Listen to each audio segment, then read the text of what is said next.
सोचो थोड़ा, एक शरीर बिल्कुल बेजान पड़ा है, सांस रुक गई, दिल रुक गया, जिंदगी खत्म। लेकिन उस शरीर के साथ जो होने वाला है वो किसी फिल्म से कम नहीं लगता। यह कहानी है ममिफिकेशन की। पुराने मिस्र के लोग मौत को आखिरी नहीं मानते थे। उनके लिए मौत बस एक छोटा ब्रेक थी, जैसे जिंदगी का पॉज बटन दबा दिया। उनका मानना था कि इंसान मरता है तो रूह गायब नहीं होती, वो बस थोड़ी देर कहीं चली जाती है और फिर वापस आती है। अब दिक्कत यह थी, अगर रूह वापस आए और शरीर ही ना मिले। इसी डर से ममिफिकेशन शुरू हुई। उनके लिए शरीर सिर्फ मांस और हड्डियां नहीं था, शरीर एक घर था, रूह का घर। और घर को अच्छे से रखना बहुत जरूरी था। इसलिए जब कोई बड़ा आदमी मरता था, खासकर फेरो, फिरौन या राजा, तो उसके शरीर के साथ एक लंबा चौड़ा, मेहनत वाला और थोड़ा डरावना काम शुरू हो जाता था। सबसे पहले सोचते थे, शरीर सबसे पहले कहां से खराब होता है? जवाब आसान, अंदर से। तो पहला काम होता था शरीर के अंदर सब साफ करना। अब ये वाला सवाल आज भी लोग पूछते हैं, नाक से दिमाग कैसे निकालते थे? उनके पास एक पतला लंबा मेटल का हुक होता था। उसे नाक में डालकर सीधा सिर के अंदर तक ले जाते। नाक में एक पतली हड्डी होती है, उसे तोड़कर दिमाग तक पहुंचते। फिर दिमाग को छोटे छोटे टुकड़ों में तोड़कर उसी रास्ते से बाहर निकाल देते। कभी कभी दिमाग को पानी जैसा बनाकर भी बहा देते। उनके लिए दिमाग की कोई खास कीमत नहीं थी। उनका मानना था कि सोचने समझने की चीजें दिल में होती हैं, दिमाग तो बस एक्स्ट्रा था, इसलिए दिमाग को फटाफट फेंक देते। फिर बारी आती थी बाकी अंदर के हिस्सों की। पेट के बाईं तरफ एक छोटा कट लगाते। लिवर, फेफड़े, पेट, आंतें सब एक एक करके बाहर निकाल देते।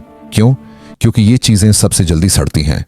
इन्हें अच्छे से साफ करके सुखाते और अलग अलग कैनोपिक जार्स नाम के खास डिब्बों में रख देते। लेकिन एक चीज कभी नहीं निकालते थे, दिल। क्योंकि उनका यकीन था कि आखिरत में हिसाब दिल से होता है। दिल यादें रखता है, दिल सच बोलता है। जब शरीर अंदर से पूरी तरह खाली हो जाता तो अगला काम था शरीर को पूरी तरह सुखाना। और यही उनकी तरीका आज भी हैरान करता है। शरीर को एक खास नमक में पूरी तरह लपेट देते। इस नमक को नेट्रॉन कहते थे। शरीर का सारा पानी खींच लेता था। जिस जगह पानी होता है वहां बैक्टीरिया होते हैं। बैक्टीरिया से सड़न होती है। नेट्रॉन ने पानी छीन लिया, बैक्टीरिया मर गए, शरीर सड़ने से बच गया। यह सुखाने का काम लगभग 40 दिन चलता था। 40 दिन बाद शरीर बिल्कुल सूखा, सख्त और लकड़ी जैसा हो जाता। अगर ऐसे ही छोड़ देते तो इंसान कम, कोई चीज ज्यादा लगती। इसलिए अगला काम था शरीर को फिर से इंसान जैसा बनाना। अंदर कपड़े, रेत या खास रेजिन भर देते ताकि हाथ, पैर, चेहरा सब अपनी पुरानी शेप में आ जाएं। फिर आता था सबसे बड़ा वाला काम, रैपिंग। शरीर को लिनेन के कपड़े से एक के बाद एक लेयर में लपेटते। हर लेयर के बीच तेल, खुशबू और रेजिन लगाते, जो कीटाणु रोकते और बदबू भी कंट्रोल करते। साथ में छोटी छोटी चीजें, तावीज, सुरक्षा वाली आइटम्स रख देते ताकि रूह वापस आए तो कोई खतरा ना हो। आखिर में शरीर को कॉफिन में बंद करते, फिर बड़े पत्थर के कॉफिन, सार्कोफेगस में और बहुत गहरी कब्र में डाल देते। सब कुछ इस उम्मीद से कि एक दिन रूह वापस आएगी और अपना घर बिल्कुल सेफ पाएगी। आज हम इसे इतिहास कहते हैं, साइंस कहते हैं या म्यूजियम की चीज कहते हैं, लेकिन असल में ममिफिकेशन इंसान की वो जिद थी जो मौत के सामने दिखाई।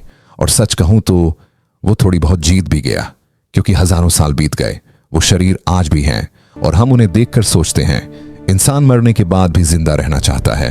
यही है ममिफिकेशन, वक्त के सामने इंसान की सख्त जिद।